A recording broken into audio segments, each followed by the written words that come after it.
호세아서 보면 호세아서 6장 3절에 그러므로 여호와를 알자 여호와를 힘써 알자 그의 나타나심은 새벽빛같이 일정하니 비와 같이 땅을 적시는 늦은 비와 같이 우리에게 임하시리라 이렇게 말씀하셨습니다. 또 더 나아가서 6장 6절을 보시게 되면 나는 인애를 원하고 제사를 원하지 아니하며 번제보다 하나님을 아는 것을 원하노라.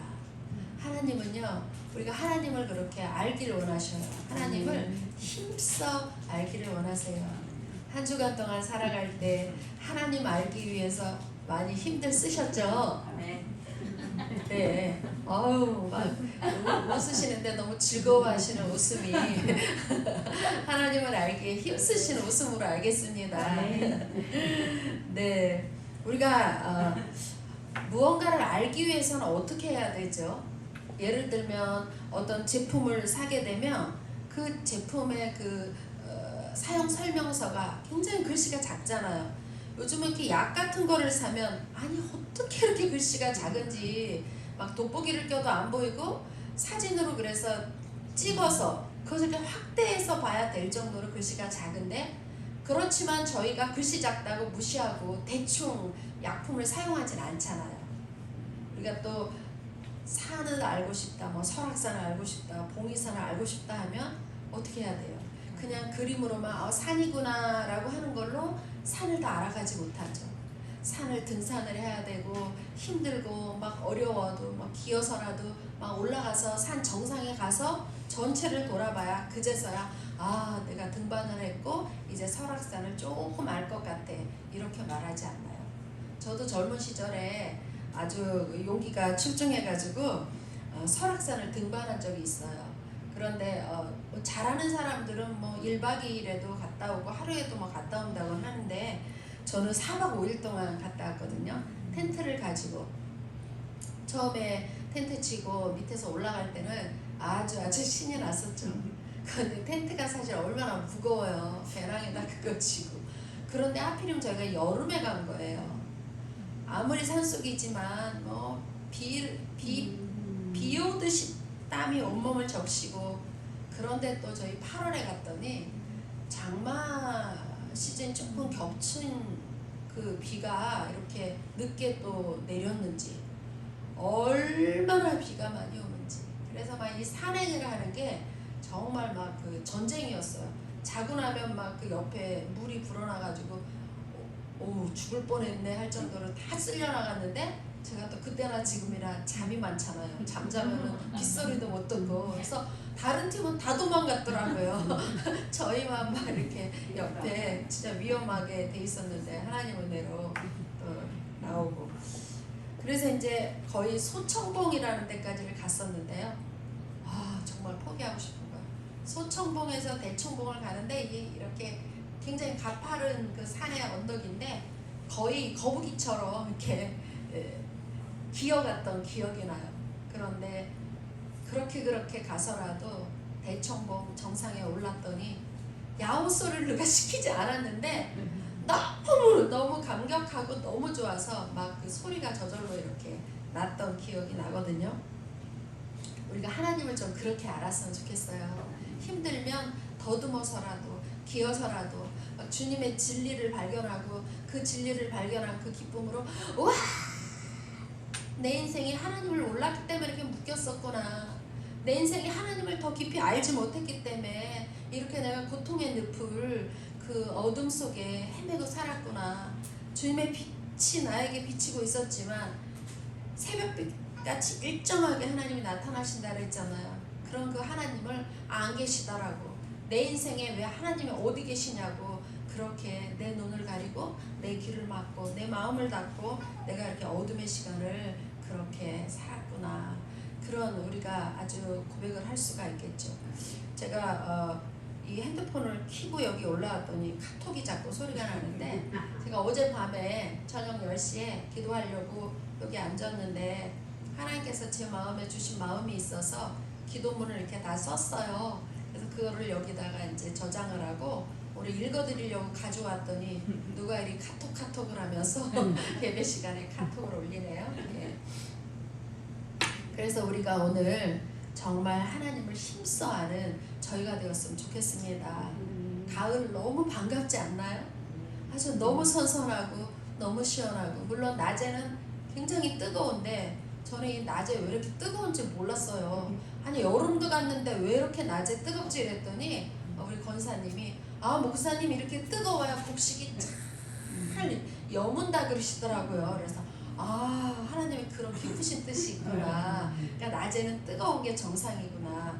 그렇지만 아침 저녁으로 굉장히 선선하시잖아요. 운동하시는 분들도 좋고 또 공부하시는 분도 좋고, 우리 성도님들은 마음껏 그동안 더워서 핑계대고 읽지 못했던 하나님의 말씀을 정말 마음껏 읽으시고 그리고 결실했으면 좋겠습니다. 벌써 9월 실감 나세요? 그래서 실감 안 나는 사람은 30대 우리 지훈이밖에 없을 것 같아요. 30km로 가잖아요. 우리 요즘 운전하다 보면 학교 앞에 얼마나 30km 많아요. 30km 갈 때 굉장히 지루하지 않으셨어요? 그 짧은 구간을 가는데도 지루하셨잖아요. 저희도 정말 지루할 때가 있지 않았나요? 아니 왜 이렇게 시간이 안 가는 거야? 왜 이렇게 빨리 어른이 되고 싶은데 왜 이렇게 시간이 안 가? 특히 학교 다닐 때 공부할 때 얼마나 지루해요. 빨리 졸업하고 싶어서. 지금은 지루하다는 생각 하나도 없으시죠? 와 정말 벌써 9월이야. 벌써 9월이야. 9, 10, 11, 12 4개월 남았는데 또 뭐라고 말씀하시죠? 올해도 다 갔네. 이렇게 말씀하시잖아요. 4달 남았는데도 다 갔다고 말씀하시는, 그만큼 우리가 달려가는 이 속도가 나이하고 함께 굉장히 빠른 속도로 가고 있구나, 그렇게 느끼게 되죠. 그래서 우리는 오늘도 말씀을 통하여서 남은 날이 우리에게 많이 남지 않았다라는 것은 더욱 우리가 거룩한 신부로 주님이 주신 그 사명을 잘 감당할 수 있는 은혜로 살아야 되겠다, 이런 마음을 다시 한번 갖게 됩니다. 오늘 에스더서를 보시면 참 에스더가 왕비되는 아주 멋진 장면이 나오고 있습니다. 2장부터 저희가 보게 되었는데, 그 후에 아하수에로 왕의 노가 그침에 와스티가 그가 행한 일과 그에 대하여 내린 조서를 생각하거늘. 아하수에로 왕이 있었습니다. 이 왕은요 바사 왕이었어요. 바사는 요즘 말로 하면 페르시아 또 이란이라고 볼 수 있죠. 그런데 하나님께서 이스라엘 백성들을 하나님의 택한 선민으로 하나님과 교제하고 영원히 하나님을 찬양하고 하나님이 먹이시고 입히시고 축복하시는 백성으로 선택했지만, 그들이 하나님을 떠나서 하나님과 상관없는 삶을, 우상을 숭배하고 자기들 마음대로 살았을 때 하나님 그들을 징계할 수밖에 없었죠. 그래서 강대국 바벨론이라는 나라에 포로로 70년 잡혀가 살고 노예로 살게 하시고, 이제 하나님께서 그들을 바벨론에서 해방을 시키시죠. 바벨론이요 이 페르시아 왕국에서 완전히 망했어요. 그리고 페르시아에 고레스라는 왕이 들어서면서 이스라엘 백성들을 전부 본국으로 보내라라는 명령이 내렸던 것이죠. 하나님이 고레스 왕에게 감동을 주셨기 때문에 이 일이 가능했던 것이죠. 그래서 포로를 이제 본국으로 보낼 때 1차, 2차, 3차에 걸쳐서 이스라엘 백성들, 그 포로된 이스라엘 백성들을 본국으로 보내요. 1차로 보낼 때는 수룹바벨을 대표로 세우고 5만 명 정도를 1차로 보내요. 그런데 처음에 수룹바벨이 그곳에 가서 하였던 것이 뭐냐면 무너진 성전을 재건하는 거였어요. 70년 동안 나라가 버림당했고 식민지로 이렇게 살을 때 그 나라 모습이 어땠겠어요? 이스라엘은 하나님을 예배하는 나라로 선택된 백성이었지만 성전이 다 파괴되었던 거예요. 다 무너졌던 거예요. 그런데요 놀랍게 이 고레스 왕이요 하나님을 믿지도 않는 왕인데 수룹바벨을 통하여서 이스라엘에 가서 성전을 재건하라 그래요. 모든 물품을 주고요 사람을 붙이고요. 그래서 제일 먼저 1차로 포로들이 왔을 때는 이스라엘의 성전을 재건을 해요. 그리고 2차로 에스라를 보내는데요. 에스라하고 2,000명의 그 포로들을 함께 보내요. 그래서 에스라가 이스라엘에 와서 두 번째로 한 것은 이스라엘 백성들의 그 믿음을 회복시키고 그 삶에 하나님이 기뻐하시지 않는 것들을 끊어버리게 해요. 그런데 에스라서 이번 주에 읽으셨겠지만 얼마나 철저하게 그들의 삶 속에서 그 불순물을 가려내시냐 하면, 에스라가 와보니까요, 그곳에 살고 있는 사람들이 하나님이 가장 싫어하는 이방 민족하고, 그 당시는 이방 민족을 이스라엘과 구별하셨던 때잖아요. 이방 민족과 이스라엘 사람들이 결혼을 한 거예요. 많은 사람들이. 그래서 에스라를 통하여서요, 이혼하게 해요. 성경에선 이혼하지 못하게 하잖아요. 유일하게 이혼이 선포된 게 에스라 때예요. 그래서 아내와 자식이 다 있음에도 불구하고 모두 아내와 자식들을 다 본국으로, 자기 나라 이방으로 보내게 하고, 그리고 이스라엘의 남자들을 거룩함이 회복되도록 해요. 이 정도로 하나님께서 그 아내와 자식들을 보낼 정도로 이스라엘을 회개케 하는 이유는 무엇일까요? 솔로몬이 하나님의 축복을 가장 많이 받은 왕이잖아요. 근데 솔로몬이 말년에 왜 타락하죠? 이방 여인들을 불러서 결혼을 하고 이방 여인들이 섬겼던 우상을 다 가지고 들어와서, 그래서 솔로몬이 이방 신에게 절하고 그 마음이 하나님에게서 떠났던 것이죠. 그래서 에스라를 통하여 하나님께서는 이스라엘 백성을 다시 한번 거룩한 백성으로 삼기 위해서 모든 이방 여인들과 자녀들을 다 보내는 일에 하나님께서 개혁을 단행하게 하시죠. 그리고 3차로는 이제 느헤미야를 포로에서 다시 보내시는데, 그때는 아주 작은 무리들이 이제 귀환을 하게 되죠. 그리고 나서 그들이 귀환했을 때 예루살렘의 무너진 성벽을요 다 보수하게 해요. 그러니까 하나님은 제일 먼저 이스라엘이 다시 본국으로 돌아올 때 성전을 재건하고 그들의 삶과 마음을 회개시키고, 세 번째는 살아갈 수 있는 안전한 도성 예루살렘을 다시 쌓게 하시죠. 오늘 에스더서는요, 포로로 1차가 이제 본국으로 가고 지금 아직까지 2차, 3차로 가지 않은 백성들이 이 페르시아의 바사 왕국에 살고 있었어요. 그때 일어난 일이라고 보시면 돼요. 그런데 그때 어떤 일이 있었냐면요, 1장으로 잠깐 넘어가 보시면 1장 1절을 보시면 같이 한번 잠깐만 보겠습니다. 이 일은 아하수에로 왕 때 있었던 일이니, 아하수에로는 인도로부터 구스까지 127지방을 다스리는 왕이라. 예, 얼마나 바벨론을 정복하고 이 페르시아가 강대국이었었냐 하면 127지방을 다스리는 왕. 우리나라가 남한이 몇 도예요? 8도잖아요. 그런데 127도라는 것은 어마어마한 정복력을 말하고 있는 것이죠. 그래서 이 왕이 너무너무 기쁜 거예요. 정복을 하고 나서. 그래서 그 승리를 잔치하기 위해서 1장 4절을 보면요, 180일 동안 잔치를 해요. 그리고 5절을 보면요, 또 180일이 지난 다음에 귀천간에 그 백성들을 위해서 또 7일 동안 잔치를 해요. 그리고 나서 다시 9절에 가면요, 자기의 아내 왕후 와스티 왕비를 위해서 또 잔치를 배설을 해요. 이렇게 이 왕이 잔치를 하다가 마지막 왕후를 위하여 잔치를 하다가 그 왕비가 굉장히 아름다운 여인이었었나 봐요. 그러니까 자랑이 하고 싶었던 거예요. 막 술이 오르고 나니까. 그래서 왕비를 거기 모인 사람들에게 보여주려고 내시를 통해서 왕부를 데려와라. 왕후의 관을 딱 씌우고 아름다운 옷을 입혀가지고 나에게 데리고 와라 했는데, 그 왕비가요, 왕의 명령을 거절을 하는 사건이 생기게 되죠. 그래서 이 아하수에로 왕이요, 1장 12절을 보면요, 왕이 진노하여서 마음속이 불붙는 듯 하였다라고 이렇게 나오고 있어요. 그러니까 이 신하들이 왕의 마음을 좀 녹이기 위해서, 왕이시여, 우리 조서를 하나 만듭시다. 그것은 지금 왕비가 왕의 명령을 거역하지 않았으니까 이것들을 백성들이 들으면 모든 백성들이 부인된 자들이 왕비도 왕의 말을 저렇게 거역하는데 우리도 남편을 존경하지 않고 무시해도 돼 라고 생각하면 이 나라가 어떻게 되겠습니까?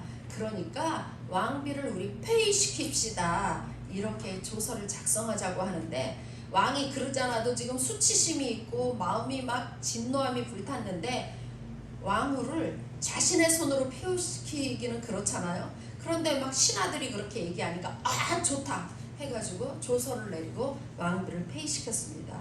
그래서 우리가 오늘 읽었던 2장에 그 후에 아하수에로 왕의 노가 그쳤다라고 이렇게 나오고 있습니다. 그런데 또 신하들이 와가지고 왕이시여 이제 왕비 폐위가 됐으니까 왕은 아리따운 처녀들을 그 127도에서 다 뽑아가지고 그 중에 가장 아름다운 여인을 왕비로 또 세우시면 어떻겠습니까? 이렇게 진언을 하죠. 왕이 그 소리를 듣고 나니까 또 그것도 굉장히 괜찮은 제안이다 해가지고 받아들여요. 그래서 2장 저희가 읽은 1절에서 18절까지를 보면요, 이 처녀들을 다 구하는데요. 이번에 성경 읽다가 놀란 것이 처녀라는 단어가 너무너무 많이 들어있어요. 처녀라는 단어가 몇 번 들었는지 한번 맞춰보실래요? 대충? 잘 읽으신 분은 그래도 감이 조금 오실 것 같고 몇 번이나 나올 것 같아요. 처녀 정결한 처녀 9번이 나와요. 요 짧은 18절밖에 안 되는 성경 안에 처녀라는 단어가 9번이 나와요. 이것은 곧 예수 믿는 우리가 그리스도의 정결한 신부, 처녀로서 더욱 준비되어야 함을 강조하는 장이 아닌가 그렇게 생각해 볼 수 있습니다. 그래서 이렇게 이제 왕비를 간택하는 장면 중에 7절을 보면요, 한번 같이 읽어볼게요. 시작. 그의 삼촌의 딸 하다사 곧 에스더는 부모가 없었으나 용모가 곱고 아리따운 처녀라. 그의 부모가 죽은 후에 모르드게가 자기 딸같이 양육하더라. 여기 굉장히 불행한 소녀 한 명이 등장하죠. 고아. 이름은 원래 하다사였는데 에스더로 바뀌죠. 에스더는 또 별이라는 뜻이 있습니다. 스타라는 뜻이 있죠. 이 고아 하다사 에스더가 부모가 없었어요. 그래서 삼촌의 집에서 양육이 되고 있었어요. 다행히 삼촌이 자기 딸처럼 잘 양육을 했지만 그러나 부모가 없이 그렇게 삼촌의 집에서 자랄 때 부모가 해줄 수 있는 그 공간의 사랑이 다 만족하게 채워졌을까요? 그렇지 않았겠죠. 그런데 이 에스더는 용모가 곱고 또 아리따운 처녀였다라고 이렇게 소개가 되고 있습니다. 그래서 이제 왕비를 뽑는데 이 에스더도 함께 수산성에 이제 나아가게 됐어요. 어떻게 보면 착출돼서 갔을 수도 있다 이렇게 나오고 있죠. 그래서 영화로 에스더 영화가 많이 나오고 있는데 에스더 영화를 좀 각색한 거를 보면 에스더가 그 결혼식 하는 장면에서 끌려 나오는 장면이 있는 영화로도 각색을 하기도 했어요. 그러니까 지금 왕비로 간택되는 게 그렇게 꼭 기쁜 일만은 아닐 수도 있죠. 노예로 살고 있는 백성이고 이제 그 이방 나라 왕에게 왕비로 간택되어야 하는 자리에 가게 된 거죠. 그런데 2장 9절을 보면요, 이 에스더가 그곳에 도착하게 됐는데 은혜를 잊게 돼요. 어떤 은혜를 잊게 되냐 하면 헤게라는 사람이 나오는데 이 헤게는 이 궁녀들을 왕에게 간택하기 위해서 잘 단장시켜주는 그런 그 직임을 맡았죠. 그런데 헤게가요, 이 처녀를 좋게 보고 은혜를 베풀었다 이렇게 말하고 있습니다. 얼마나 많은 이 처녀들이 뽑혔겠어요. 그런데 특별히 궁녀를 주관하는 헤게가 에스더를 좋게 보았고 그리고 몸을 정결하게 할 물품과 일용품을 주었다라고 나오고 있습니다. 그런데 12절에 가서 보면요, 아하수에로 왕에게 나아가기 전에 이 처녀들이 그 몸을요 정결하게 하는데 무려 12달 동안 몸을 정결하게 해요. 한 나라의 왕의 왕비로 간택이 되기 위해서 준비하는 이 처녀의 몸을 12달. 저는 이것을 보면서 이런 생각을 들었습니다. 우리는 지금 만왕의 왕이시고 만주의 주이신 하나님 앞에 하나님의 자녀로 선택되었습니다. 그런데 우리가 하나님 앞에 선택됨을 받을 때 12달 동안 몸 단장하고 있다가 선택되신 분 계세요? 사실은 다 죄인 중에 개수로 죽어 마땅한 우리들이었는데 하나님의 은혜로 우리 한 사람 한 사람을 불러주셨다라는 것이죠. 그리고 하나님의 자녀로 우리를 삼아주실 뿐 아니라 하나님의 거룩한 공주로 하나님 나라의 왕자로 우리를 그렇게 아무런 자격과 조건이 없었던 우리를 불러주신 하나님의 은혜가 떠오르게 되었습니다. 이렇게 12달 동안 6달 동안은 몰약기름으로 6달 동안은 또 향품으로 다른 물품을 써서 몸을 정결하게 하고 왕 앞에 나아가게 되었는데요. 이 에스더가 또 한 번 은혜를 입게 됩니다. 그것은 17절입니다. 우리 17절 한번 같이 읽어보시겠습니다. 시작. 왕이 모든 여자보다 에스더를 더 사랑하므로 그가 모든 처녀보다 왕 앞에 더 은총을 얻은지라.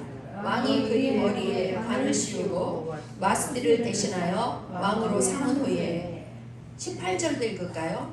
왕이 크게 잔치를 베푸니 이는 에스더를 위한 잔치라. 모든 지방간과 신하들을 위하여 잔치를 베풀고 또 각 지방에 세금을 면제하고 왕의 이름으로 큰 상을 주니라. 아멘. 이렇게 해서 만약에 에스더서가 끝났으면 어떻게 될까요?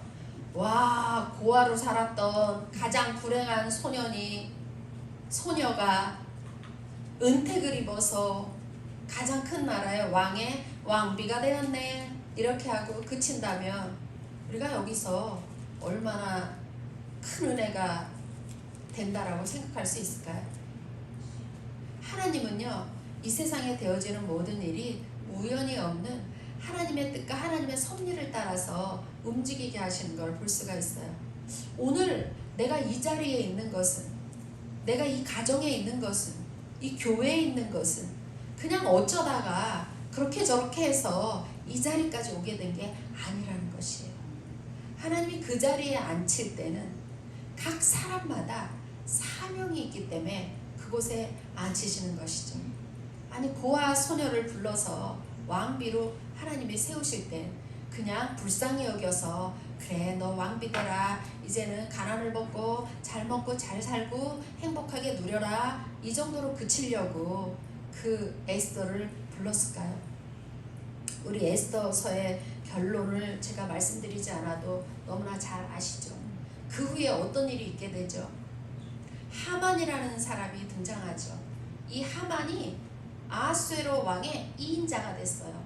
그래서 2인자가 되니까 목이 정말 너무 뻣뻣해져가지고 천하에 보이는 것이 없게 되었죠. 그래서 그가 왕궁을 드나들 때 명령을 하나 내렸어요. 모든 사람은 하만이 들어갈 때 엎드려 절하라 그랬어요. 그런데 유일하게 에스더의 삼촌 모르드게는 하나님을 섬기는 사람이잖아요. 그러니까 하만이 들어갈 때 절하지 않았어요. 엎드리지 않았어요. 2인자 하만이 부글부글 끓어올랐던 것이죠. 내가 누군데 나한테 절하지 않아? 그냥 저 모르드게를 내가 그냥 두지 않겠어. 그런데 어느 날 모르드게가 나는 유대 사람이기 때문에 당신에게 절하지 않겠다라고 밝혔어요. 그래? 너희가 하나님을 섬기기 때문에 나에게 절할 수 없다고? 분노가 일어나서 그가 왕을 찾아가요. 그리고 온갖 왕을 사로잡을 행동을 하게 되는데 자기에게 있는 모든 재산을 다 드리겠다라고 하면서 그 재산의 금액이요, 1년에 거두어들이는 세금의 3분의 1에 해당되는 재산이라고 해요. 그것을 왕에게 드리겠다고 하니까 왕이 그냥 넘어갔죠. 그래서 유대 족속을 다 진멸하라고 조서를 꾸며서 보내게 됐어요. 그 소식을 왕궁에 있는 에스더는 알 수가 없었죠. 그런데 모르드게 삼촌을 통해 가지고 그 소식을 전해 듣게 돼요. 그리고 이제 모르드게가 이 민족이 다 죽게 되었으니까 네가 왕비가 되었으니 왕에게 가서 말을 해라. 사실 에스더도 유대인이니까 유대인을 죽일 때는 결과적으로 왕의 부인인 에스더도 죽게 되는 것이죠. 그래서 왕에게 말하라고 했는데 그때 그 규례가 있는데 왕이 부르기 전에 나가면 무조건 죽임을 당해요. 왕이 가지고 있는 이것이 금규라고 하면 왕이 오라고 해서 금규를 내밀었을 때 이 금규 끝을 잡고 왕에게 오는 그 법이 있었는데 에스더가 모르드게에게 뭐라 그러냐 하면 왕이 나를 부르지 않은 지 30일이 됐는데 내가 그냥 나갔다가는 내가 죽을 수밖에 없다 이렇게 얘기를 하죠. 그런데 이 모르드게가 뭐라 그러냐면 네가 만일 잠잠하여서 말하지 아니하면 이 유다인은 다른 데를 통하여서 구원을 얻을 것이다. 그러나 너와 내 아버지 집은 멸망하리라. 네가 지금 왕후의 자리에 올라 앉아 있는 것은 바로 이때를 위함이 아니냐 이렇게 이야기를 하죠. 그때 에스더가 그 삼촌 모르드게의 말을 듣고 회답을 하죠. 알았습니다. 내가 수산성으로 들어가서 시녀들과 더불어 금식을 하겠습니다. 사흘 동안 먹지도 않고 마시지도 않고 금식을 하겠으니 삼촌은 온 유다 백성을 부르셔서 함께 기도해 주십시오. 그리고 내가 3일 금식한 후에 왕에게 나가겠습니다. 그래서 만약에 왕이 갑자기 온 에스더를 향해서 손을 내밀지 아니하면 금규를 내밀지 아니하면 나는 죽으면 죽으리이다. 이렇게 모르드게에게 이야기를 했죠. 그리고 3일 금식을 했습니다. 근데 저도 개인적으로 보면요. 사람이 언제 가장 아름다운가? 언제 가장 예쁜가? 다 결혼들 시키셔서 지금은 그렇게 선보게 하실 일 없지만 3일 금식하고 나시잖아요. 가장 예뻐요. 3일 금식하고 나면요. 정말 오늘 이 에스더가 3일 금식하고 나서 왕 앞에 나가는 장면이 있는데요. 사실 죽을 수 있는 자리잖아요. 그런데 5장에 어떤 일이 생기냐 하면요. 에스더가 5장 2절을 보면요. 왕후 에스더가 뜰에 선 것을 본즉 지금 에스더가 왕이 있는 왕궁 뜰 그 문을 대하여 이렇게 나아갔거든요. 그런데 왕후 에스더가 뜰에 선 것을 본즉 매우 사랑스러움으로 왕이 부르지도 않았는데 이 여인이 불쑥 나타났잖아요. 그런데 매우 사랑스러움으로 손에 잡았던 금규를 그에게 내미니 에스더가 가까이 가서 그 금규를 만졌다라고 5장 2절에 나오고 있습니다. 더 중요한 것은 왕이요 왕후 에스더를 향해 가지고 에스더요 그대의 소원이 무엇이며 요구가 무엇이냐 나라의 절반이라도 그대에게 주겠노라 이렇게 왕이 에스더에게 말을 하는 거예요. 사실 에스더는 지금 믿음의 결단을 가지고 금식하고 나갔지만 나간 그 자리는 목숨과 바꿀 수 있는 자리였죠. 이 에스더의 결단 죽으면 죽으리라의 각오가 오늘 예배하는 우리 모두에게도 다시 회복되었으면 좋겠습니다. 하나님 앞에 죽을 각오로 나가잖아. 죽지 않아요. 하나님 앞에 정말 죽을 것 같은 그 자세로 나오게 되면 사는 역사가 있게 돼요. 이것이 저희들이 제일 먼저 예배 회복에 죽을 각오로 나오셨으면 좋겠어요. 저는 여기 우리 예배 드리는 분들 중에 가장 큰 은혜를 받을 수 있는 사람이 누군가, 이건 제 개인적인 소견일지도 모르지만 힘들게 오면 올수록 쉽게 오는 것보다 어렵게 준비하고 오면 올수록 은혜가 더 커요. 제가 그 경험이 있는데요. 저희 가족이 모두 예수님 믿고 은혜를 받고 나니까 너무 주님의 사랑이 크고 뜨거워서 교회에서 드리는 예배만으로는 이게 채워지지가 않았어요.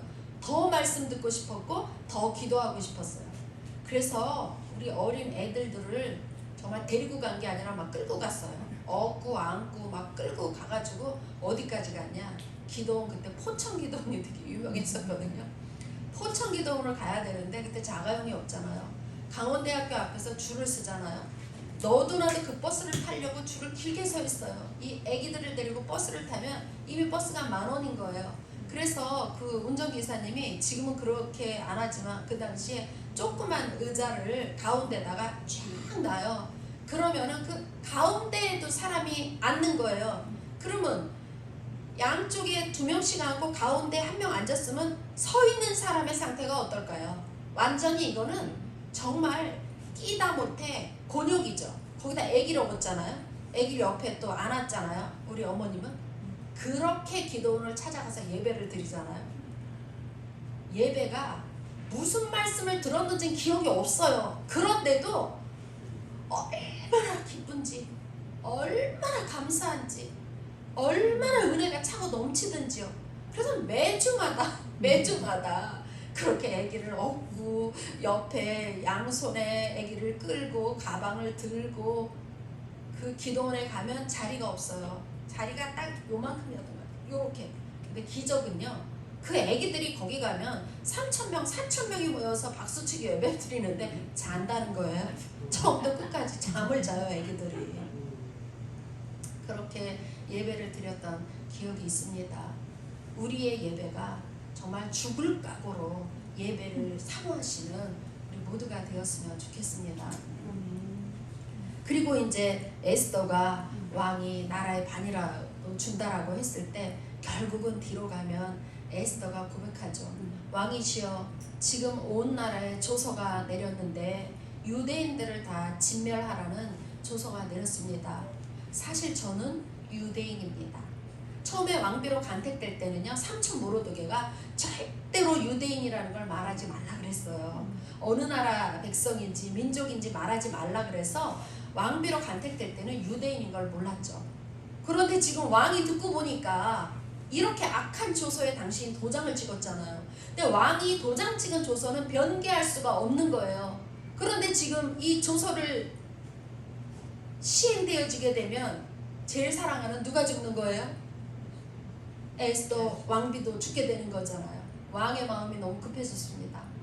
급히 조서를 꾸며가지고 다시 먼저 조서는 나갔지만 그 다음에 나간 조서는 유대인을 진멸하려는 모든 계획과 모든 사람들은 다 진멸하라고. 두 번째 조서가 얼마나 급하게 나가는지 말 타는 자들이 조서가 도장이 찍어지자마자 성문을 열고 전 각 도를 향하여 나가게 되죠. 그리고서 그 두 번째 조서가 효력을 발휘하여서 유대인을 진멸하려고 했던 하만이라는 사람은 그대로 장대에 달려서 그 가족이 다 죽게 되고, 그리고 이스라엘 백성을 죽이려고 했던 그 모든 사람들은 하루에 75,000명이 죽게 되는 이 놀라운 역사가 있게 된 것이 에스더서의 결론이죠. 에스더서를 통하여서 오늘 우리도 자격이 없는 우리들이 하나님의 거룩한 신부로 정결한 처녀처럼 하나님 앞에 선택되었죠. 죄덩어리 아니었나요? 죄악 중에 소망이 없었던 우리 아니었나요?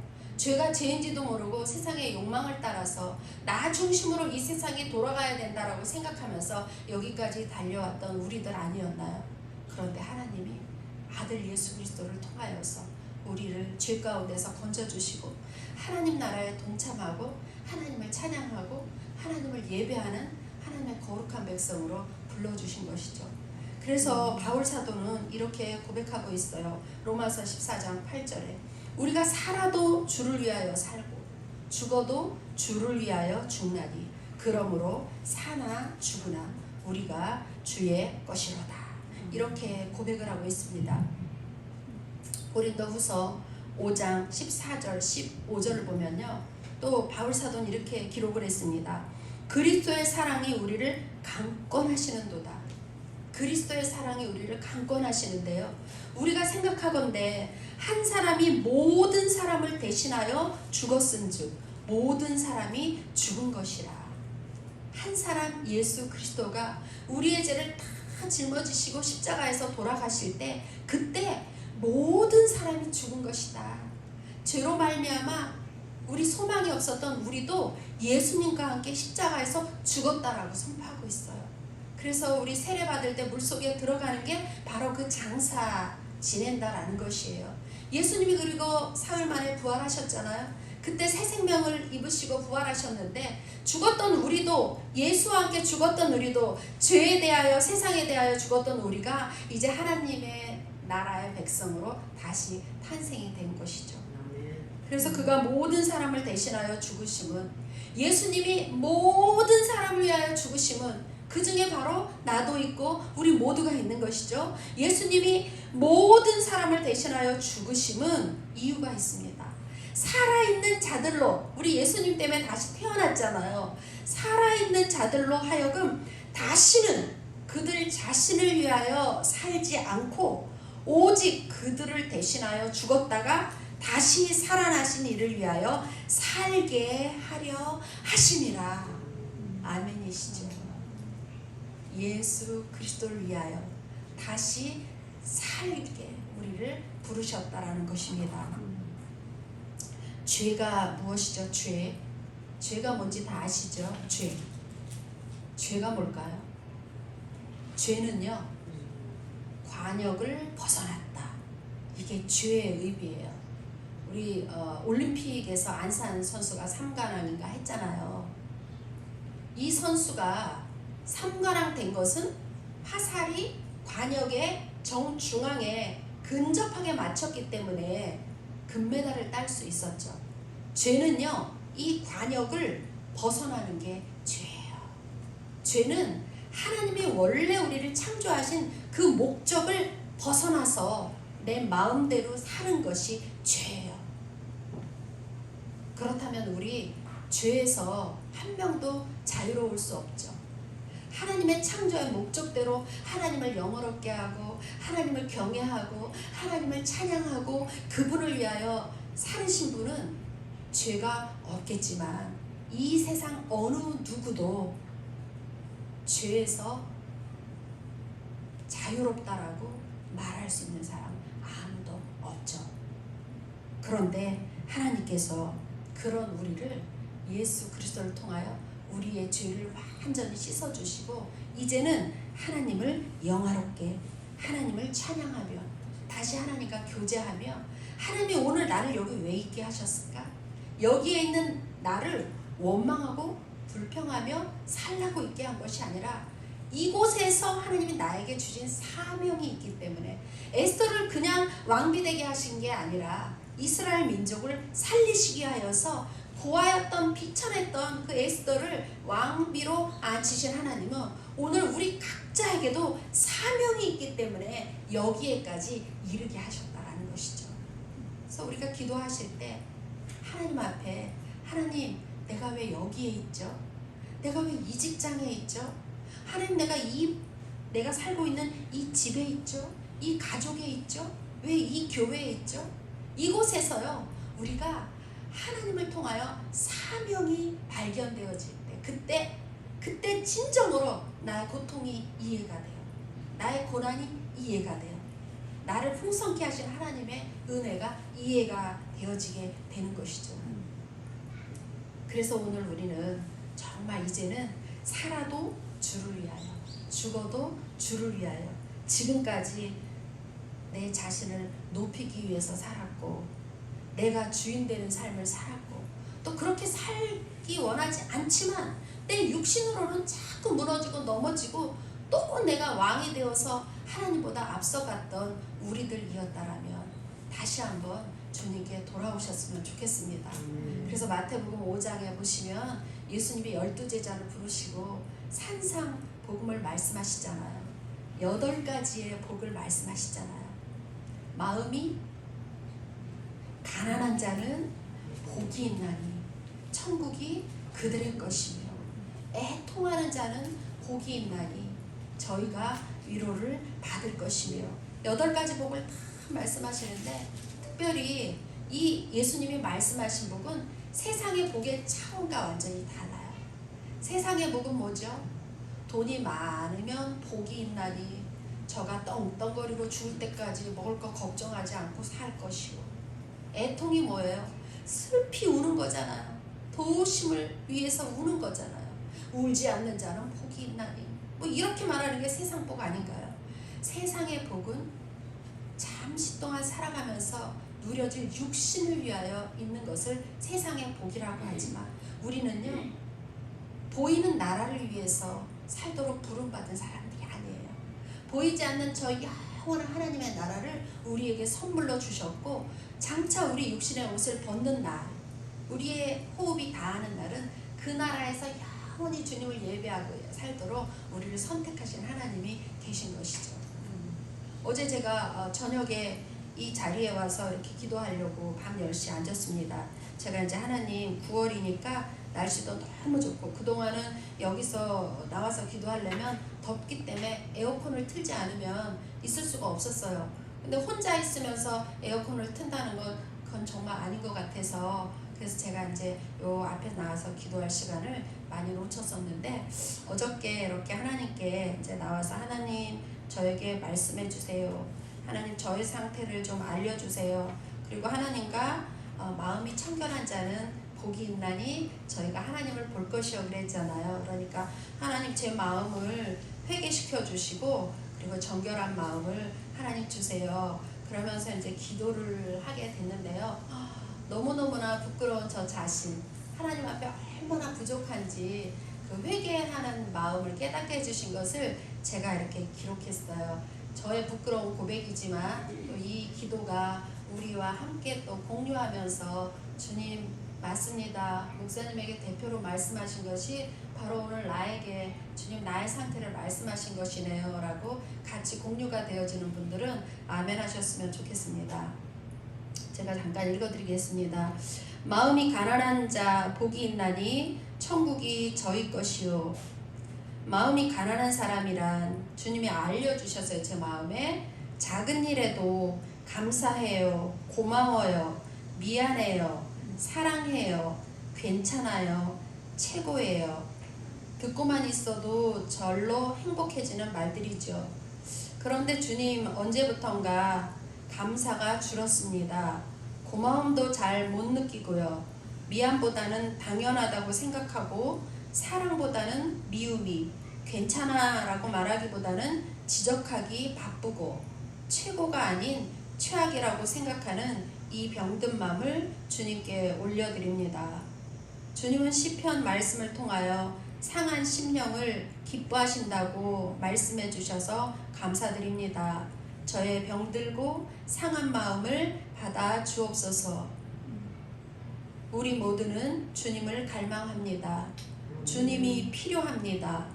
길가밭같이 단단한 마음, 돌짝밭같이 울퉁불퉁해진 마음, 가시밭같이 삐죽뾰족해진 마음, 주님 손으로 어루만져 주셔서 부드러운 옥토가 되게 하여 주옵소서.